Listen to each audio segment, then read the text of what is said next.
Hello guys, मैं रुखसार sir Mohammad Waqas, आप देख रहे हैं world real reaction YouTube channel. आपको हमारी वीडियोस लग रही हैं, चैनल को ज़्यादा से ज़्यादा लाइक शेयर और सब्सक्राइब कर दें। तो चलते हैं वीडियो का टाइटल है Hollywood has more Hindu than Bollywood. यानी कि इंडियन फिल्मों में या अंग्रेज़ों की फिल्मों में ज़्यादा माना जाता है या तालीम दी जाती है या फॉलो किया जाता है अंग्रेज़ों की फिल्मों, इंडिया की फिल्मों से ज़्यादा हिंदुओं को या हिंदू भगवत गीता को या इस तरह को है। देखते हैं पहले वीडियो, फिर मज़ीद इस पर बात करेंगे।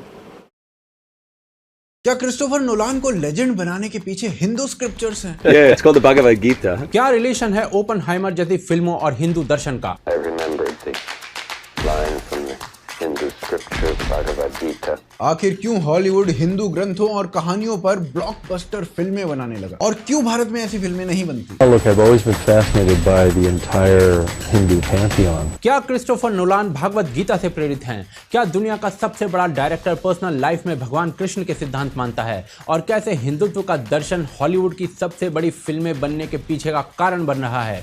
जानने के लिए वीडियो को अंत तक देखिए और चैनल को सब्सक्राइब कर लीजिए।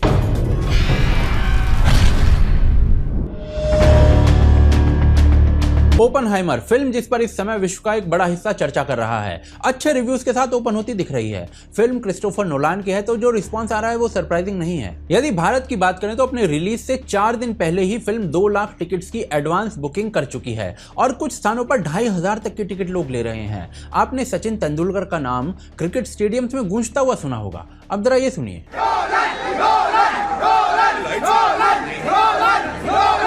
तो इन्हीं की फिल्म है ओपनहाइमर। कौन थे ओपनहाइमर? तो जी इन्हें फादर ऑफ एटॉमिक बॉम्ब कहा जाता है क्योंकि इन्होंने ही अमेरिका के मैनहट्टन प्रोजेक्ट को लीड किया था जहां से पहले न्यूक्लियर वेपन्स निकले थे। जुलाई 1945 में इन्होंने न्यूक्लियर वेपन्स को टेस्ट किया था और अगस्त में जापान पर इनका प्रयोग कर दिया गया था अमेरिका के द्वारा। परंतु न्यूक्लियर वेपन्स बनाने के बाद ओपनहाइमर ने भागवत गीता को कोट किया था। I remembered the line from the Hindu scripture, the Bhagavad Gita. Vishnu is trying to persuade the prince that he should do his duty, and to impress him takes on his multi-armed form and says, "Now I am become death, the destroyer of worlds." I suppose we all thought that one way or another. कालोस्मि लोकक्षय कृत प्रविद्धो लोकान समाहरन तुम ही प्रवृत्ता। मैं प्रलय का मूल कारण हूं। भगवान कृष्ण के ये शब्द एक अमेरिकी साइंटिस्ट के मुंह में कैसे आ गए? टाइम मैगजीन के 1948 के आर्टिकल के अनुसार ओपनहाइमर रोज शाम को भागवत गीता पढ़ते थे अपनी खुशी के लिए और उन्होंने इसके लिए संस्कृत की शिक्षा भी ली थी। 1933 में ओपनहाइमर ने भागवत गीता को संस्कृत में पढ़ने के लिए संस्कृत क्लासेस शुरू की थी और उन्होंने भागवत गीता में मेंशन्ड उस ज्ञान को जीवन में उतारा जिसमें भगवान कृष्ण संसार के क्षणिक भौतिक सुखों से विमुख होकर आत्मा से संपर्क की बात करते हैं। ओपनहाइमर अपने आइडियाज को बताने के लिए भी भागवत गीता का सहारा लेने लगे थे। एक वार्ता में उन्होंने कहा था कि मैंने ग्रीक्स को पढ़ा है पर हिंदू कहीं ज्यादा गहरे हैं। ओपनहाइमर अपने भाई को लेटर्स लिखा करते थे जिसमें वो बता रहे थे कि उनकी संस्कृत की नॉलेज अच्छी हो रही है और हिंदू स्क्रिप्चर्स में उनका ज्ञान केवल भागवत गीता पढ़ने तक नहीं है बल्कि वो कालिदास की मेघदूत और वेद जैसे स्क्रिप्चर्स भी पढ़ रहे हैं। वेदों को उन्होंने अत्यधिक स्कॉलरली कहा। 1932 में लिखे गए एक लेटर में ओपनहाइमर भागवत गीता को कोट करते हुए युद्ध और शांति के मध्य कनेक्शन खड़ा करते हुए कहते हैं कि मुझे लगता है कि अनुशासन से ही शांति प्राप्त की जा सकती है। अनुशासन से ही हम वो सब बचा सकते हैं जो हमारे लिए अति आवश्यक है बुरे समय में। इसीलिए जो भी चीज अनुशासन को बढ़ाए, चाहे वो युद्ध ही क्यों ना हो, उसे ग्रेटिट्यूड के साथ देखना चाहिए। ये शब्द परमाणु बम बनाने वाले वैज्ञानिक के हैं और क्रिस्टोफर नोलान उनके जीवन पर फिल्म बना रहे हैं। ओपनहाइमर भागवत गीता से कितने इंस्पायर्ड थे ये फिल्म में दिखाया जाने वाला है या नहीं ये नहीं कहा जा सकता अभी, परंतु एक्टर सिलियन मर्फी जो ओपनहाइमर के रोल में है फिल्म में, उन्होंने अपने रोल को निभाने से पहले भागवत गीता को अच्छे से पढ़ा है और समझा है। तो चांस पूरे हैं कि फिल्म में ओपनहाइमर के जीवन की इंस्पिरेशन को यानी भागवत गीता को हाईलाइट किया जाएगा और यदि ऐसा हुआ तो ये नोलान की एक और फिल्म होगी जो हिंदू दर्शन को छू रही होगी। I did read the Bhagavad Gita in preparation, and I thought it was absolutely beautiful text, very inspiring, and I think it was a consolation to him. I think he kind of needed it, you know. and it provided a lot of consolation to him all his life, I believe. क्या Christopher Nolan ने इससे पहले भी हिंदू दर्शन और वेदांत पर फिल्में बनाई हैं? उनकी फिल्मों की लिस्ट देखते हैं। 2000 में मोमेंटो, फिर इंसोम्निया, फिर डार्क नाइट ट्रायलॉजी और बीच में इंसेप्शन, इसके बाद इंटरस्टेलर, डनकर्क और ओपनहाइमर। क्या इनमें से कुछ फिल्में किसी न किसी रूप में हिंदू दर्शन को दिखा रही हैं? वो आगे देखते हैं। एक साइंटिस्ट जो भगवत गीता से प्रेरित था, उसके जीवन पर फिल्म भगवत गीता को चिन्हित ना करे, ऐसे होने के चांसेस कम हैं। पर क्या क्रिस्टोफर नोलान की अन्य फिल्में, क्या वो भी हिंदू दर्शन से प्रेरित थी? यदि हम नोलान की सबसे चर्चित फिल्म की बात करें तो वो थी इंसेप्शन, और इंसेप्शन भयंकर तरीके से एक हिंदू फिलॉसफी से इंस्पायर्ड थी। हिंदुइज्म के एक दर्शन का कोर है, ना मैं शरीर हूं और ना ही मस्तिष्क। On one level, all yogic practices are devised.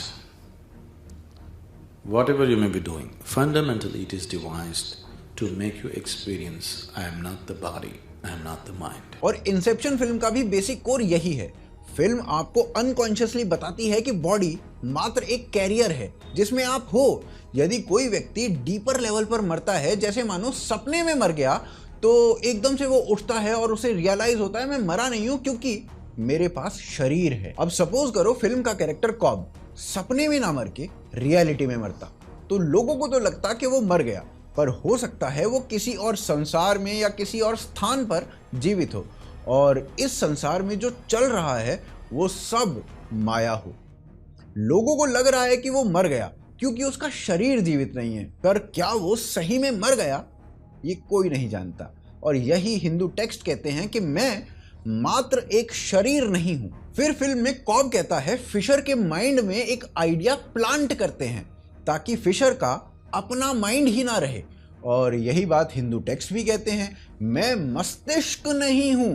या गौतम बुद्ध कहते थे आप वही बन जाते हैं जो आप सोचते हैं, और यही फिल्म का आधार है। हिंदू उपनिषद कहते हैं कि 4 प्रकार के कॉन्शियसनेस होते हैं। एक जागृति, यानी आप जागे हो और चीजों को देख रहे हो। दूसरा स्वप्न, जहां पर नॉर्मल लोगों के लिए आप हिल भी नहीं रहे हो, आपके अंदर कुछ नहीं चल रहा होगा, पर एक्चुअल में आप सपनों में हो और एक अलग ही फिल्म बना रहे हो। तीसरा सुषुप्ति, जो हमारे एक्सपीरियंस हैं उसके आधार पर सोई हुई मेमोरी जो ना सपने में है ना जागृत है, पर समय आने पर वो काम आ सकती है, उसे जगाया जा सकता है, जैसे हनुमान जी के साथ हुआ। और चौथी तुर्य, जहां उपनिषद बताते हैं कि पूरा यूनिवर्स एक इंडिविजुअल थ्रेड से कनेक्टेड है और उसकी अपनी मेमोरी है, जैसे आपके ग्रह नक्षत्र आपको कैसे इफेक्ट करते हैं, या फिर कोई अनजान व्यक्ति आपको मात्र देखने भर से बहुत पसंद आ जाता है, या फिर किसी को देखते ही आपको घृणा होने लगती है बिना बात ही, या फिर आप किसी गाने को गाने लगते हैं और सामने वाला आपको कह देता है अरे भाई ये गाना तो मैं भी सोच रहा था। इंसेप्शन भी यही दिखाने का प्रयास करती है कि हम सब एक सूत्र में बंधे हुए हैं, कैसे एक व्यक्ति के ड्रीम से दूसरा व्यक्ति जुड़ता है और कैसे दोनों शेयर्ड ड्रीम को देखते हैं, यानी वर्ल्ड एक थ्रेड से बंधा हुआ है और वो आपकी कॉन्शियसनेस का हिस्सा है। कैसे यूसुफ के ड्रीम में कॉब और उसकी टीम फिशर को किडनैप कर लेते हैं, पर फिशर का सबकॉन्शियस माइंड जिसे फिशर ने ऐसी स्थिति के लिए ट्रेन किया था, वो यूसुफ के ड्रीम में फिशर को बचा लेता है। हिंदू दर्शन वेदांत में राजयोग नाम से एक पूरा डिसिप्लिन है कि कैसे ये सब करने के लिए माइंड को ट्रेन किया जा सकता है। इसके अलावा इंटरस्टेलर, जो नोलान की ही फिल्म थी, वो भी वेदांत के सिद्धांत को ही स्थापित करती हुई दिखाई देती है, और ये 2 लेवल्स पर देखा जा सकता है। पहला, हिंदू टेक्स्ट में क्या लिखा है और फिल्म में क्या दिखाया है।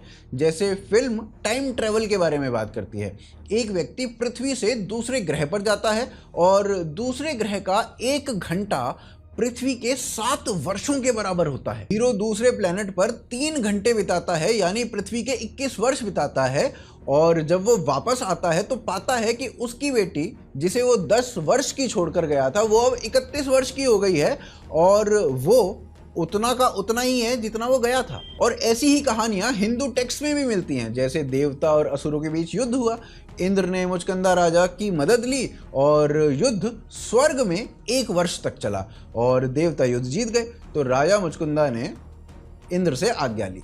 तो इंद्र ने बताया स्वर्ग में आप 1 वर्ष से युद्ध कर रहे हैं, जिसका अर्थ है पृथ्वी पर 360 वर्ष बीत गए, हो सकता है अब तक तो आपका सारा राजपाट, आपका परिवार सब मर गया हो। ऐसे कई और कहानियां अन्य टेक्स्ट में भी मिलती हैं। और दूसरा ये कि टाइम एक पैराडॉक्स है। वेदांत मानता है टाइम मात्र मस्तिष्क में है, रियलिटी में नहीं। टाइम हमें सुविधा देता है, इसीलिए हम सब कुछ उसी पर निर्भर होकर करते हैं। और यही फिल्म भी दिखा रही है। एक प्लेनेट पे 3 घंटे बीते और मस्तिष्क में था अभी तो 3 ही घंटे बीते हैं, तो माइंड और बॉडी उस तरीके से बिहेव करती है, उस तरीके से रिस्पॉन्ड करती है। अगर माइंड को पता होता कि 21 वर्ष बीत गए तो माइंड दूसरे तरीके से बॉडी को रिस्पॉन्ड करता और बॉडी दूसरे तरीके से बिहेव करती। और एग्जाम्पल के लिए महावीर बाबा, जिनकी आयु 2000 वर्षों से अधिक बताई जाती है, उनके बारे में पढ़ना नीचे डिस्क्रिप्शन में लिंक दे रहा हूं। इसके अलावा अगर द डार्क नाइट की बात करें तो पहली बार ऐसा हुआ कि सुपर हीरो की फिल्मों में कोई हीरो और इविल के बीच में केवल एक फाइन लाइन दिखी हो, कोई गहरी खाई नहीं दिखी हो। जैसे रामायण महाभारत में आज भी कई लोगों को कर्ण सही लगता है, महाभारत का हीरो लगता है, या फिर दुर्योधन को भी बहुत सारे लोग सही बता देते हैं, बहुत सारे लोग रावण को भी डिफेंड कर देते हैं, जस्टिफाई कर देते हैं। तो धर्म और अधर्म में बेसिकली एक फाइन लाइन थी, कोई बहुत गहरी खाई नहीं थी। ऐसा ही कुछ द डार्क नाइट में भी दिखता है। बहुत लोगों ने जोकर को जस्टिफाई किया और इसीलिए जोकर के पर्सपेक्टिव से भी फिल्म बनी। तो ये सब हिंदू टेक्स्ट के प्रभाव हमें नोलान की फिल्मों में दिखते हैं। पर क्या नोलान की अपनी पर्सनल लाइफ भी हिंदू स्क्रिप्चर्स से प्रभावित है? वो आगे देखते हैं। फिल्मों में हिंदू दर्शन के उदाहरण देखकर क्या ये कहा जा सकता है कि नोलान हिंदुइज्म से प्रभावित है? जी नहीं, बिल्कुल नहीं। इनफैक्ट क्रिस्टोफर नोलान का बचपन एक कैथोलिक क्रिश्चियन के रूप में बीता था। इसीलिए अपनी एक स्टेटमेंट में क्रिस्टोफर नोलान कहते हैं कि मेरी फिल्मों पर क्रिश्चियनिटी का प्रभाव कल्चरल रूप से है और उतना ही है जितना वेस्ट में पले बढ़े एक आम व्यक्ति पर। बेसिकली रहना, सोना, खाना पीना और दिनचर्या की सभी चीजें, यहाँ तक कि प्रेयर्स, उस कल्चर से आती हैं नोलान की फिल्मों में जो क्रिश्चियनिटी फॉलो कर रही है मेजॉरिटी में। परंतु फिर फिलोसॉफिकल लेवल पर नोलान के बेस्ट सिनेमा में हिंदू दर्शन का प्रभाव क्यों है? नोलान के लिमिटेड इंटरव्यूज में ऐसा कोई इंटरव्यू नहीं जहां यह प्रश्न डायरेक्टली पूछा गया हो या इसका उत्तर दिया गया हो, परंतु एक प्रिंट इंटरव्यू से उनके थॉट प्रोसेस का अंदाजा लगाया जा सकता है। इंटरव्यू में नोलान से पूछा गया कि आपके जीवन का अंतिम गोल क्या है। नोलान ने आंसर दिया कि जीवन के अंत तक भीतर से प्रसन्न रहना मेरा गोल है। पर हम क्या कर रहे हैं? हम उन भौतिक चीजों में खुशी ढूंढते हैं जो परमानेंट नहीं है, टेम्परेरी हैं। हम अपने गोल बनाते हैं कि एक घर खरीद लूं, एक कार ले लूं, नासा में इंजीनियर बन जाऊं और इससे हम खुश हो जाएंगे। ये सब जब मिल जाता है तो कुछ और प्राप्त करने की इच्छा होती है, क्योंकि माइंड हमेशा बदलता रहता है, तो ऐसी खुशियां हमेशा नहीं रहती। लेकिन अगर हम किसी ऐसी चीज को पकड़ें जो परमानेंट है तो हमें मिली खुशी परमानेंट होगी। और इस सारे यूनिवर्स में कुछ भी अगर परमानेंट है तो वो है सेल्फ, यानी आत्मा। इसीलिए हमें हमेशा चेंज होने वाले भौतिक वर्ल्ड को छोड़कर अपनी कभी ना बदलने वाली आत्मा को एम्ब्रेस करना चाहिए। नोलान ने यहाँ सेल्फ वर्ड का यूज किया है जो कभी नहीं बदलता। Interestingly Bhagavad Gita exact same चीज मेंशन करती है। भौतिक सुख या 5 सेंसेस का सुख टेम्परेरी है, पर आत्मा का सुख परमानेंट है। यहाँ तक कि हमेशा चेंज होने वाले मटेरियलिज्म को दुख का कारण बताया है। बाइबल में भी मटेरियलिज्म के बारे में कहा गया है कि कितना भी पैसा मिल जाए पर सेटिस्फैक्शन नहीं मिलती, पर इसमें आत्मा के परमानेंट होने और उससे सुख मिलने वाली जो बात है वो नहीं मिलती। नोलान के द्वारा यूज किए गए वर्ड्स भागवत गीता के बहुत पास दिखते हैं और सेल्फ यानी आत्मा को परमानेंट कहना इस भाव को और पुश करता है कि नोलान हिंदू फिलॉसफी से इंस्पायर्ड हैं। क्या नोलान के जीवन में भी इसके उदाहरण मिलते हैं? एक बार नोलान ने कहा था कि वो Argentinian writer Jorge Louis Borges से प्रेरित हैं, पर बोर्गेस स्वयं हिंदू स्क्रिप्चर से प्रेरित थे और ये उनके कार्यों से सीधे रूप से दिखता था। बोर्गेस अपनी बुक द इमॉर्टल में लिखते हैं कि मैं ही भगवान हूँ, मैं ही नायक हूँ, मैं ही खलनायक हूँ, मैं ही फिलोसफर हूँ, मैं ही संसार हूँ। ये एक मुश्किल तरीका है ये कहने का कि मैं एग्जिस्ट ही नहीं करता हूँ। हिंदू टेक्स्ट क्या कहते हैं? अहम ब्रह्मास्मि, यानी कि मैं ही ब्रह्म हूँ, या फिर ब्रह्म सत्यम जगत मिथ्या, जीवो ब्रह्म एव नापरः, यानी केवल ब्रह्म सत्य है, ये पूरा जगत मिथ्या है। जो कुछ भी आप देख सकते हैं वो एनर्जी ने बनाया हुआ है और एनर्जी से समाप्त भी हो जाएगा, इसीलिए मैं मिथ्या हूँ। दोनों सेम ही बातें कह रहे हैं। इसके अलावा नोलान का सोशल मीडिया प्रेजेंस 0 है। वो कोई ईमेल आईडी यूज नहीं करते क्योंकि उनके अनुसार उन्हें उसकी जरूरत नहीं पड़ती। उनके पास कोई सेल फोन नहीं है क्योंकि उससे उनको डिस्ट्रैक्शन होता है काम में, और वो बिना इंटरनेट वाला कंप्यूटर कंप्यूटर यूज करते हैं स्क्रिप्ट लिखने के लिए। फिल्म बनाते समय वो पूरी सीक्रेसी रखते हैं,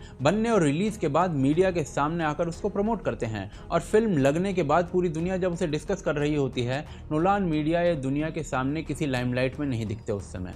यह बिहेवियर कर्मयोग सिद्धांत के निकट प्रतीत होता है, जिसमें कर्म करने के लिए कहा गया है और फल की चिंता से दूर रहने को कहा गया है। पर इन चीजों का सीधा उत्तर क्रिस्टोफर नोलान से मिलना अभी बाकी है। ये सब अनुमान हैं, परंतु बहुत बड़े चांस हैं इनके सही होने के, क्योंकि हॉलीवुड में नोलान एकमात्र ऐसे व्यक्ति नहीं जिन्होंने हिंदू दर्शन का प्रयोग अपनी फिल्मों में किया हो।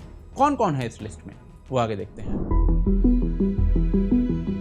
मात्र नोलान ही हिंदू फिलॉसफी से इंस्पायर्ड हैं ऐसा बिल्कुल नहीं है।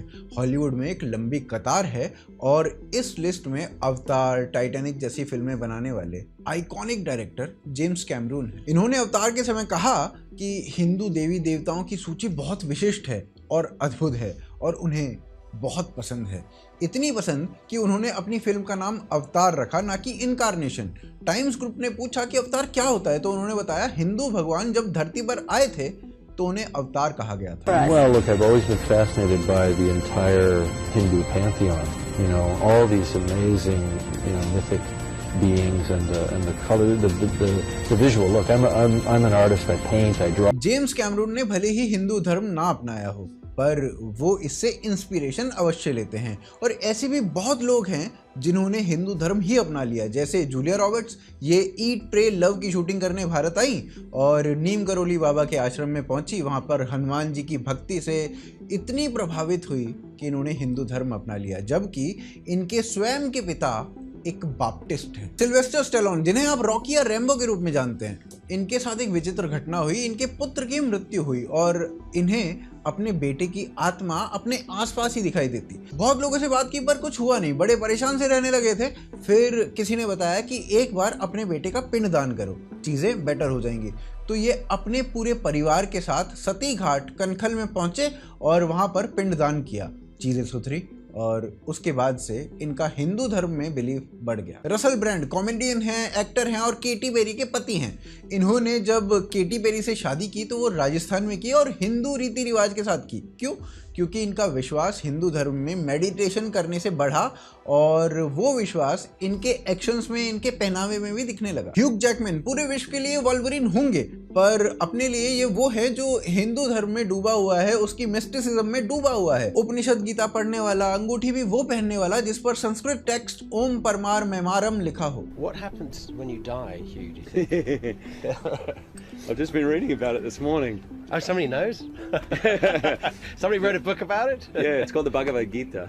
And I was just reading it today. Madonna West की पॉप सिंबल हुआ करती थी, अब भारतीय अटायर में दिखाई देती हैं। एक समय था जब इन्होंने हिंदू भावनाओं को हर्ट किया था, अब आरती में पार्ट लेती दिखाई देती हैं। मिली साइरस लक्ष्मी पूजा करती दिखाई दी, घर में मंदिर स्थापित कर रखा है। विल स्मिथ आर्ग्यूएबली हॉलीवुड के सबसे बड़े स्टार, और वो भारत आते हैं, गंगा आरती करते हैं, हिंदू रिचुअल्स से पूजा करते हैं, मंदिरों के दर्शन करते हैं और अपना फेथ हिंदू धर्म में बताते हैं। जैकी हंग फिल्मों में मार्शल आर्ट करते दिखाई देते हैं, महाकाल के भक्त हैं। पर ये इतने बड़े बड़े स्टार्स हिंदू धर्म की ओर आकर्षित कैसे हो रहे हैं, जबकि सनातन तो किसी को कन्वर्ट करने के लिए मिशनरीज भी नहीं भेजता?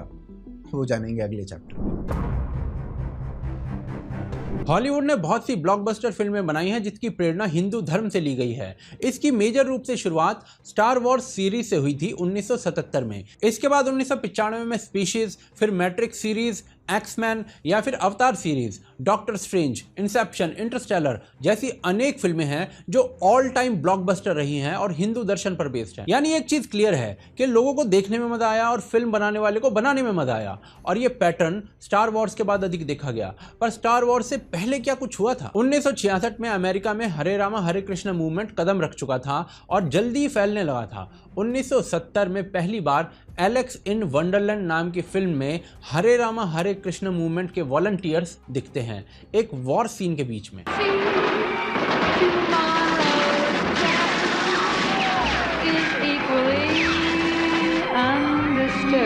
और इसके बाद लाइन लग जाती है। 1980 तक 1980 तक 7 अन्य फिल्में हरे राम हरे कृष्ण मूवमेंट को हाईलाइट करते हुए दिखाती हैं। इस पूरे मूवमेंट से अमेरिका में ये चीज़ें हाईलाइट होनी आरंभ हो जाती हैं और मूवमेंट के बाद स्टार वॉर्स आती है। इन सब चीज़ों का एक प्रमाण ये भी है कि जितनी भी हिंदू दर्शन पर बेस्ड बनी फिल्में हैं, अधिकांश भागवत गीता या भगवान कृष्ण के जीवन या दर्शन का कुछ रूप दिखा रही हैं। तो इस फैसिनेशन के शुरू होने का कारण ये था।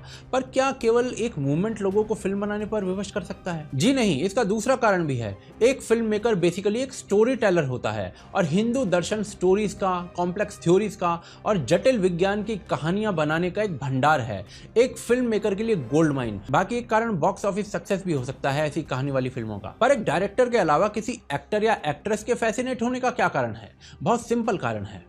आर्टिस्ट क्रिएटिव होता है और क्रिएटिव व्यक्ति अपने ब्रेन को बांध कर नहीं रखता, बिकॉज क्रिएटिविटी की रिक्वायरमेंट है अपने ब्रेन के हॉराइजन्स को खोलना। और ये छूट आपको हिंदू दर्शन देता है। बहुत से रिलीजन्स आपको एक किताब, एक गॉड के कॉन्सेप्ट में बांधते हैं, पर हिंदू दर्शन आपको अपना भगवान चुनने, यहाँ तक कि खुद आपको अपना भगवान बनाने की फ्रीडम भी देता है। I mean, I practice at a lot of things. Hinduism is something that I'm very intrigued by and very interested in. ये कुछ कारण है हॉलीवुड की फैसिनेशन के, और इस फैसिनेशन ने लोगों को लेजेंड बनाया है।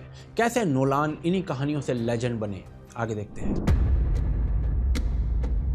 क्रिस्टोफर नोलान को आज एक लेजेंड कहा जाता है, सबसे अलग कहा जाता है। क्या कारण है उसका? बहुत से कारण हैं, जिसमें एक कारण है उनका ग्रेट आर्टिस्ट या स्क्रीन प्ले राइटर होना या एक अलग विजन रखना। ये बहुत इंपॉर्टेंट है और नोलान इन सब चीजों में मास्टर हैं। पर वो क्या चीज है जो उन्हें सबसे भिन्न करती है? न्यूयॉर्क टाइम्स के अनुसार क्रिस्टोफर नोलान का माइंड बहुत एक्सपेंसिव है। इंटरनेट ऐसे आर्टिकल से भरा हुआ है जो क्लेम करते हैं कि नोलान की फिल्में अच्छे आईक्यू वाले या स्मार्ट लोगों के लिए ही हैं, या फिर क्रिस्टोफर नोलान का सिनेमा सबसे इंटेलिजेंट सिनेमा है। और ये जो इंटेलिजेंट सिनेमा है, यही नोलान को सबसे बड़ा लेजेंड बनाता है। फॉर एग्जाम्पल इंसेप्शन, इसके जैसी फिल्में किसी भी व्यक्ति का दिमाग 360 डिग्री घुमा सकता है। इंटरस्टेलर जैसी फिल्में सोचने पर मजबूर कर देती हैं उस कॉन्सेप्ट को जिसमें टाइम का कॉन्सेप्ट ही घूम जाए। और द डार्क नाइट ट्रायलॉजी, इनके जैसी फिल्में जिसमें सोसाइटी ग्रे दिखाई जाती है पर फिर भी अंत में जीत धर्म की होती है। ये फिल्में ही नोलान की मोस्ट टॉक्ड अबाउट फिल्में हैं। प्रेस्टीज, टेनेट या डनकर्क अच्छी फिल्में हैं, बढ़िया फिल्में हैं, चर्चा होती है, पर इंसेप्शन या इंटरस्टेलर जैसी फिल्मों जितनी चर्चा नहीं होती। और यही फिल्में नोलान को अलग करती हैं बाकी लोगों से, लेजेंड की श्रेणी में डाल देती हैं। ओपनहाइमर के बारे में अभी पता नहीं, पर इंसेप्शन, इंटरस्टेलर जैसी जो फिल्में हैं उनका कॉन्सेप्ट हिंदू दर्शन से आता है। और ये कारण है नोलान को करंट जनरेशन ऑफ डायरेक्टर्स में ग्रेटेस्ट बनाने के पीछे। इन स्टोरीज के बिना, जो स्टोरीज हिंदू दर्शनों से आती हैं, इन स्टोरीज के बिना नोलान ग्रेट होते, पर इनके जैसे और भी कई होते। पर भारत में ऐसी फिल्में क्यों नहीं बनती? ये वीडियो देखिए। First of all, I want to say that I think Hollywood is far ahead of the rest of the world. Certainly India. Let me not comment about the rest of the world, but they are able to do anything that they imagine. Right. And we are not able to imagine only. तो कैसा लगा ये video? Comment करके बताइए, share अवश्य करिए इसे, और अगला काम चैनल को सब्सक्राइब करने का जरूर कर लें। बेल आइकॉन को जरूर दबा लेना ताकि नोटिफिकेशन टाइम पे मिल सके। और यदि आप हमें सपोर्ट करना चाहते हैं तो यूपीआई और पेट्रियन का लिंक आपको नीचे डिस्क्रिप्शन में दिया गया है। यदि यह वीडियो पसंद आई तो स्क्रीन पर दिख रही दूसरी वीडियो और भयंकर रूप से पसंद आएगी, अवश्य देखें। आप देख रहे थे आज की ताज़ा खबर। जय हिंद, जय भारत।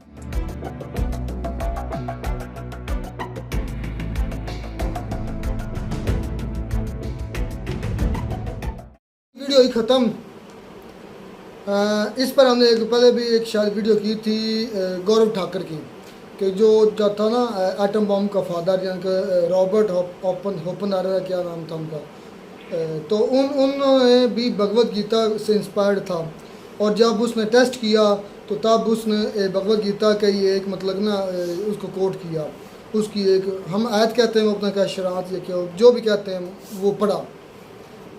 तो कई भाई हमने तो उसे पर्सनली नहीं पढ़ा प्रकाश भाई, ना ही उसके बारे में हमें नॉलेज है। हिंदी आती भी नहीं है, हिंदी आती भी नहीं है, और उसका नॉलेज कैसे है, ये वो है क्या, कोई पता नहीं है, वो रब बेहतर जानता है या वो उसका लिखने वाला कोशिश बेहतर है। करेंगे उनके बारे में कि थोड़ी प्रकाश भाई जो अपना दूसरा चैनल नहीं महाभारत, उस पर उसकी वीडियो ना बनाए, उसके लेक्चर्स वाइज उस पर रिएक्शन किया करें। ना कोई मसला नहीं है, जानना तो चाहिए यार, अभी क्या जानना उनका चाहिए। मामला है, क्या शुरुआत है, क्या एंड है, देखना चाहिए। भाई आप दोस्तों से रिक्वेस्ट है कि आप उनके लेक्चर मुझे भी मिल जाएगा, मैं भी सर्च करूँगा।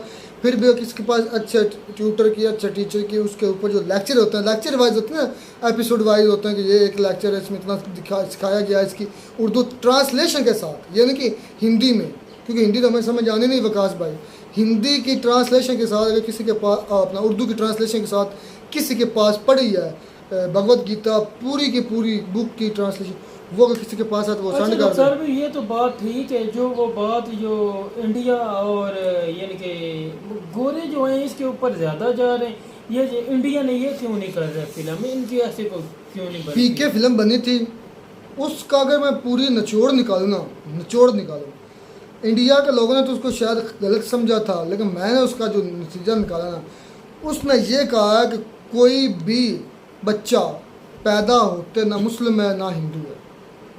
जो उसने बात की थी ना ठप्पे वाली, यकीन कर जाए वो इतनी गहरी बात थी ना जो हैरानगी होती है यार। ये उसका माशरा है या कुछ चंद लोग बाद में अपनी सर्च करके बनते हैं, वो जो भी बनते हैं। इमाम मस्जिद जो है ना, मौलवी कट्टर मौलवी जो है, मैंने आंखों से देखा, उन लोगों ने मेरे साथ यानी कि सैन में बैठ के मूवी देखी। इमाम मस्जिद है, इमाम मस्जिद उनका फिर क्या राय थी इस पर? इसके मेरे को नहीं है, मैं झूठ नहीं बोलूंगा, उनकी राय क्या थी, यानी कि इस मूवी का यानी कि मौलवियों के अंदर भी जज्बा था वाकई। ये जो थी ना, जो हमारे कुछ मुस्लिम लोग हैं और इंडिया के अंदर कुछ हिंदू, वो ये समझते हैं कि शायद वो उनके खिलाफ थी, हिंदुओं के खिलाफ, लेकिन मैं ये कहता हूँ वो तमाम मज़हब को उसने टच किया। इसी तरह उसने ये नहीं कहा कि मतलब फ़लाँ सच्चा है फ़लाँ झूठा है, उसके बनाने का मकसद यही था कि हमें सबसे पहले प्रेफरेंस देनी चाहिए इंसानियत को, और हमें झूठ नहीं बोलना चाहिए।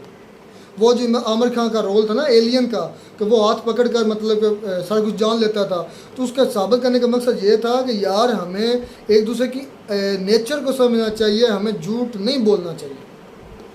लुबाब ये था कि सबसे बुनियाद है अच्छाई की सच।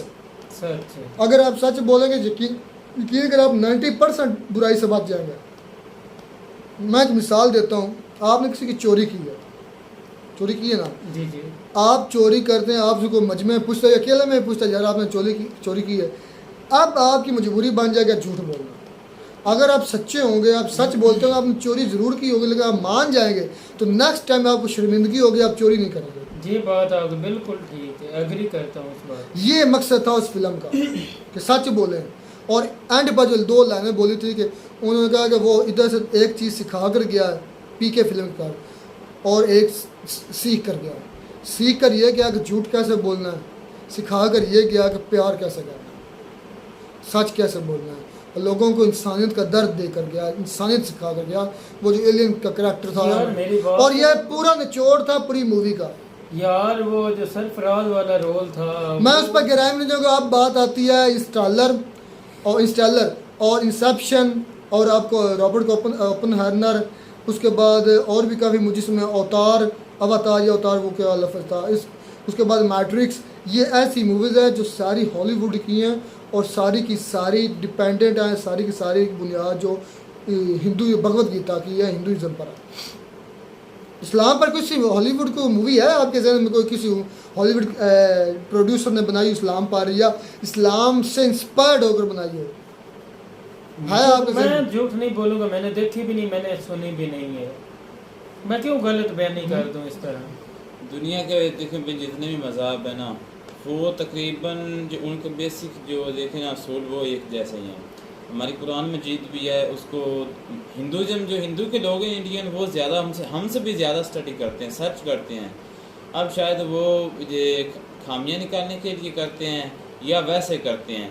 तो इसी तरह जो उनकी भगवत गीता है ना, हमने तो भी कभी ज़िंदगी में एक मरतबा भी रीडिंग, मैंने तो देखी भी नहीं, लेकिन यार देख रहमतुल्लाह, मेरी बात छोटी इधर से शुरू, यार छोटी सी बात है, कोई उनके जानने में कोई बुरी बात तो नहीं ना, मेरे बात करने का भाई हम स्टडी कर सकते हैं, कोई अच्छी चीज़ें मिलती हैं तो उधर से हम यानी कि उनसे फ़ायदा उठा सकते हैं। हमारे कुरान पर हम मानते हैं ना भाई, वो हमारे लिए बिल्कुल ठीक है। जो हम मानते हैं वो पूरी इंसानियत के लिए फायदेमंद है। ये इसी तरह है ना, लेकिन गैर मुस्लिम भी पढ़ते हैं, बिल्कुल पढ़ते हैं। ये तो नहीं ना मुसलमान गैर मुस्लिम हमसे ज़्यादा, मैंने हमसे ज़्यादा जैसा भी हो, मैं आप सबको एक रेफर करूँगा। एक मुनाजरा हुआ था, मेरे इंडियन दोस्त जो सुन रहे हैं, मुनाजरा हुआ था एक पाकिस्तानी, जिनकी बहस हुई थी। ये नहीं सुनेंगे, जिनका मैं नाम लेने जा रहा हूँ वो सुनेंगे नहीं, उनको नहीं आप बताएं ना सच्ची वो बात था डॉक्टर जाकिर नाइक वर्सेस उसका नाम है विलियम अंग्रेज़ था, क्रिश्चियन था। उसने 20 गलतियाँ निकाली थी कुरान पाक से। मैं इसलिए कह रहा हूँ कि हर मज़हब को हमसे ज़्यादा दूसरे लोग जो हमारी बुक को इसलिए पढ़ते हैं कि इसमें गलतियाँ होंगी, और कई मुझे भी कमेंट करते हैं कि इस आयत का जवाब दें, जबकि मैं उसका इल्म नहीं रखता, मैं बोलते ही नहीं। और इतना ज़रूर कहूँगा, मैंने एक वीडियो में पहले भी कहा था कि कंटेक्स्ट होता है, रेफरेंस एंड कंटेक्स्ट के लिहाज से वो आयत होती है, और उस आयत का रेफरेंस और कंटेक्स्ट जब तक नहीं पता होता, सियाको सबाक नहीं पता होते, तो नहीं बात पता ही नहीं करनी नहीं फजूल बात नहीं करनी चाहिए। अब एक आयत पहली है ना, अमाल का दारोमदार नीतों पर, छोटी सी एक हदीस है। अब इसके पीछे कितनी स्टोरीज छुपी होंगी, कितनी उसका रेफरेंस कंटेक्स्ट होगा। इसलिए इसी तरह हमें वो चीज़ें फॉलो करनी चाहिए जो इंसान के लिए बेहतर है। भगवत गीता अगर इंसान सिखाती है तो हमें वो फॉलो करनी चाहिए, सिंपल सी। कोई अच्छी चीज़ें मिलती है तो देखनी चाहिए। और कोई भी मज़हब, मैं ये कहता हूँ कि नहीं कहता होगा कि मतलब कि इंसानियत को दुख दे। और भगवत गीता अब शौक़ पैदा हो रहा है कि मतलब उसको उस पर वीडियो करें, उसके बारे में नहीं स्टडी भी करनी चाहिए यार, कोई बुरी बात नहीं है। इस तरह स्टडी करने से कोई इस तरह तो नहीं ना होता भी हम जो है ना गैर मुस्लिम हो जाएंगे, ठीक है। सारी चीज़ें आप जो कुरान पाक पढ़ते हैं वो मुसलमान भी नहीं हो जाते, नहीं हो जाते, वो बात एक अलग है, ठीक है ना। कीता एक मज़हब अपना है, ठीक है ना। चलें जी, आपके पास अगर हो लेक्चर्स की शक्ल में, मतलब छोटे छोटे लेक्चर्स हो किसी के पास, मैं भी सर्च करूँगा, और दूसरे चैनल महाभारत पर हो सकता है उस पर हम वीडियो इसके रिलेटेड आप अपलोड करें। तो मिलते हैं नई वीडियो में नए साथ, तब तक दीजिए इजाज़त, अल्लाह।